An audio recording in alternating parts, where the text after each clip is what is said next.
पतली गलियां और बिना प्लास्टर की बनी दीवारें, टीन की चद्दरों से बनी हुई छतें और रास्ते में टकराते गुजरते हुए लोग। मैं बात कर रहा हूँ एक ऐसे स्लम की जो मुंबई के बीचों बीच बसा हुआ है और यहाँ पर आने वाले लाखों लोगों को कम खर्च में उन्हें रहने की जगह दिलाता है। जी हाँ, ये कहानी है धारावी की, जिसे मुंबई का दिल भी कहा जाता है, जहाँ सिर्फ 2 किलोमीटर के एरिया में 12 लाख लोगों से भी ज्यादा लोग रहते हैं। एशिया का सबसे बड़ा स्लम धारावी अब बदलने जा रहा है। कुछ सालों के अंदर इन छोटी छोटी झुग्गी और झोपड़ियों की जगह आपको बड़ी बड़ी इमारतें नजर आएंगी और इस काम का जिम्मा उठाया है दुनिया के सबसे अमीर इंसानों की लिस्ट में आने वाले अदानी ग्रुप ने। मैं बात कर रहा हूँ धारावी रीडेवलपमेंट प्रोजेक्ट के बारे में। इस प्रोजेक्ट की हेल्प से एशिया के सबसे बड़े स्लम को साफ किया जाएगा, लेकिन इस प्रोजेक्ट से लोगों का क्या फायदा होगा और धारावी के लोग इस प्रोजेक्ट के आने से मायूस क्यों हैं? आइए इसके बारे में गहराई से जानते हैं। Dharavi, Asia's largest slum cluster, is set for a facelift with the Adani Group emerging the highest bidder for the Dharavi redevelopment project. Dharavi redevelopment से जुड़ी हुई खबर।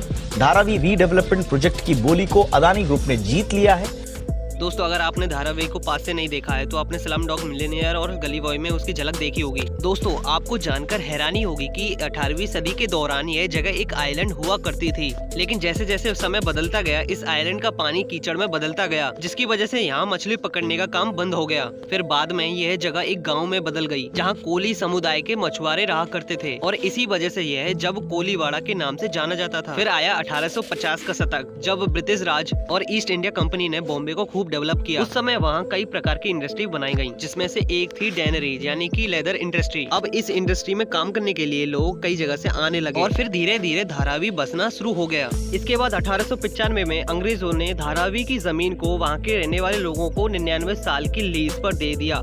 धीरे धीरे बॉम्बे भी डेवलप हो रहा था, वहाँ पर लोग नौकरी की तलाश में आते रहते थे। उनमें से कुछ लोग गांव देहात के लोग वहाँ जाकर धारावी में हमेशा के लिए बस गए। इस पर ब्रिटिश गवर्नमेंट का कोई भी ध्यान नहीं था और न ही धारावी के डेवलपमेंट में कोई बड़ा कदम लिया गया। पर उसके बाद आया 1947, जब हमारा देश आजाद हुआ था। अगर हम उस वक्त के धारावी पर नजर डालें तो ये मुंबई का ही नहीं पूरे भारत का सबसे बड़ा स्लम बन चुका था। पर उसके अपोजिट हमें पूरे शहर में बहुत बड़ा डेवलपमेंट देखने को मिल रहा था, जहाँ ऊंची ऊंची आसमान छीती हुई बिल्डिंग और लाखों बिजनेस और फैक्ट्रीज ने शहर में अपनी जगह बना ली थी। अब उन फैक्ट्रीज और शहर की गंदगी को ठिकाने लगाने के लिए धारावी में पड़ी खाली जमीन को शहर का डंपिंग ग्राउंड बना दिया गया, जिसकी वजह से यह जगह और भी ज्यादा गंदी और बदबूदार होती चली गई। कचरे की वजह से धीरे धीरे धारावी में रिसाइकल इंडस्ट्री की शुरुआत होती है, जहां लगभग 15,000 से भी ज्यादा फैक्ट्रीज धारावी में मौजूद है और इसमें लगभग 2.5 लाख लोग काम करते हैं। दोस्तों, धारावी की इन रिसाइकल फैक्ट्रीज में लगभग मुंबई का 80% सॉलिड वेस्ट रिसाइकल किया जाता है। शायद इसीलिए कहते हैं कि धारावी के बिना सारा मुंबई एक कचरे का ढेर बन जाएगा। अब यहाँ के लोग शहर की गंदगी को तो साफ कर देते हैं, पर यह काम करने की वजह से उनको कई सारी हेल्थ इश्यूज का सामना करना पड़ता है और यह बड़े अफसोस की बात है कि इन्हें अपना पेट पालने के लिए इन्हें अपनी हेल्थ से कॉम्प्रोमाइज करना पड़ता है। कुछ डेटा के अकॉर्डिंग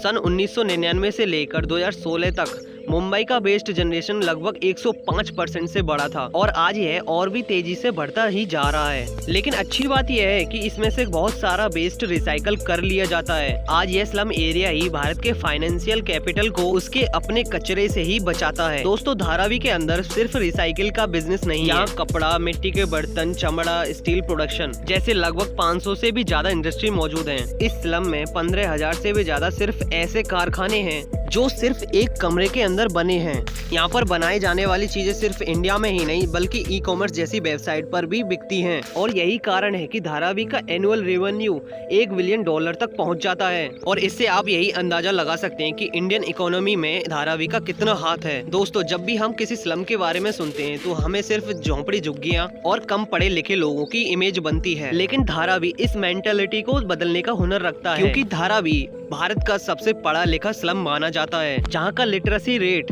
69% है। आज फॉरेन टूरिस्ट को भी धारावी का टूरिस्ट गाइड ऑफर किया जाता है। वो यहाँ रहने वाले लोगों की लाइफ का एक्सपीरियंस कर पाते हैं, लेकिन अब यह एक्सपीरियंस करना मुमकिन नहीं हो पाएगा क्योंकि कुछ ही दिनों में इस स्लम एरिया का रिडेवलपमेंट शुरू होने वाला है और इन झुग्गी झोपड़ियों और घरों के जगह एक साफ सुथरी सोसाइटी और ऊंची ऊंची बिल्डिंग बनने जा रही है। आपकी जानकारी के लिए बता दें, 29 नवंबर 2022 को अदानी ग्रुप ने 5,069 की बोली लगाकर इस रिडेवलपमेंट प्रोजेक्ट को अपने नाम कर लिया है। दोस्तों धारावी की रीडेवलपमेंट प्रोजेक्ट पर कई बार प्लानिंग भी हो चुकी है और इसकी एक अलग ही अपनी हिस्ट्री रही है। असल में 1950 के बाद से ही धारावी को रीडेवलपमेंट करने के प्रपोजल आ रहे थे, लेकिन फाइनेंशियल और पॉलिटिकल सपोर्ट न होने के कारण से ज्यादातर स्कीम फेल हो गई। फिर 1960 में धारावी कोऑपरेटिव हाउसिंग सोसाइटी की नींव रखी गई, जिसके तहत 300 फ्लैट्स और 100 दुकानों को प्रमोट किया गया। लेकिन धारावी के लिए यह काफी नहीं था। फिर आया 1997 जब महाराष्ट्र की गवर्नमेंट ने धारावी की रीडेवलपमेंट को प्रपोज किया। इस प्रपोजल के बाद पूरी एरिया को अनडेवलप माना गया, जिसके डेवलपमेंट के लिए स्पेशल अथॉरिटी ऑफ इंडिया को अपॉइंट किया गया। लेकिन 2011 में इस टेंडर को यह कहते हुए कैंसिल कर दिया कि वो इससे भी बेटर मास्टर प्लान के साथ इसकी शुरुआत करेंगे। लेकिन उसके 6-7 साल तक कोई भी मास्टर प्लान नहीं बना।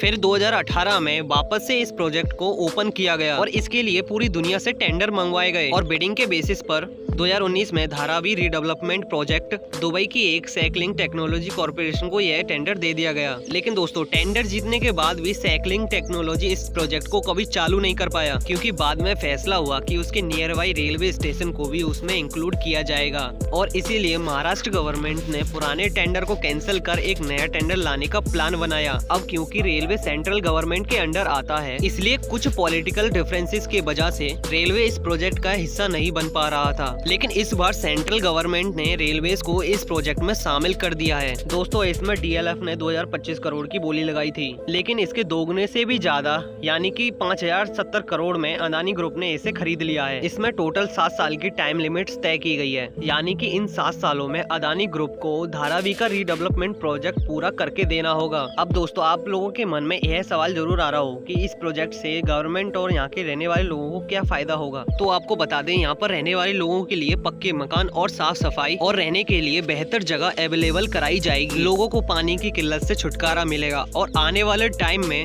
इसे मुंबई का सबसे डेवलप एरिया और साफ सुथरी सोसाइटी के तौर पर देखा जाएगा। यहाँ चौड़ी व खुली सड़कें होंगी और साथ ही साथ यहाँ पर कॉमर्शियल कॉम्प्लेक्स भी बनाए जाएंगे, जिससे यहाँ जमीन की कीमत भी बढ़ जाएगी। लेकिन यहाँ ये जानना भी जरूरी है कि रीडेवलपमेंट के बाद धारावी के सभी लोगों को फ्री में घर नहीं दिया जाएगा। दरअसल यह तय हुआ है कि 1 जनवरी 2000 से पहले जो लोग धारावी में रह रहे हैं सिर्फ उन्हीं को फ्री में घर मिलेगा एंड जो लोग 2000 के बाद बसे हैं उन्हें घर के लिए कीमत चुकानी पड़ेगी। वहीं दोस्तों इस रीडेवलपमेंट प्रोजेक्ट से वहां रहने वाले लोगों को कोई खास खुशी नहीं है।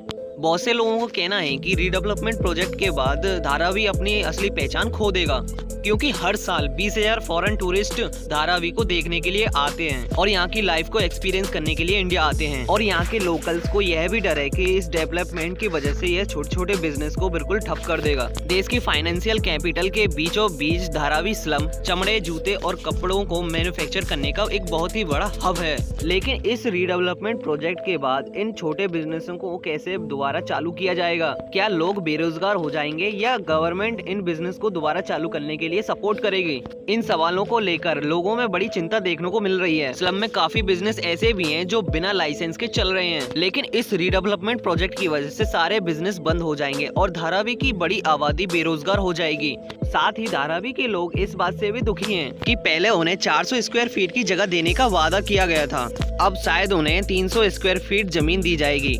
दोस्तों धारावी 600 एकड़ में फैला हुआ है, जिसके पास 4 से 5 रेलवे स्टेशन मौजूद हैं। साथ ही यह एक बांद्रा कुर्ला कॉम्प्लेक्स से सटा हुआ है, जो एक बिजनेस हब है। एंड यही वजह है कि धारावी का एक छोटा टुकड़ा भी बहुत कीमती है। इसलिए कुछ लोगों का कहना है कि धारावी रीडेवलपमेंट प्रोजेक्ट हमारी भलाई के लिए नहीं, कुछ बड़े लोगों को प्रॉफिट पहुंचाने के लिए किया जा रहा है। वहीं कुछ लोग ऐसे भी हैं जो इस रीडेवलपमेंट प्रोजेक्ट से काफी खुश हैं। और दोस्तों धारावी रीडेवलपमेंट प्रोजेक्ट के बारे में आप क्या सोचते हो, कमेंट करके जरूर बताना। और हमारे इस वीडियो से आपको धारावी के बारे में कुछ जानकारी मिली हो तो इसे लाइक जरूर करना। Thank you for watching.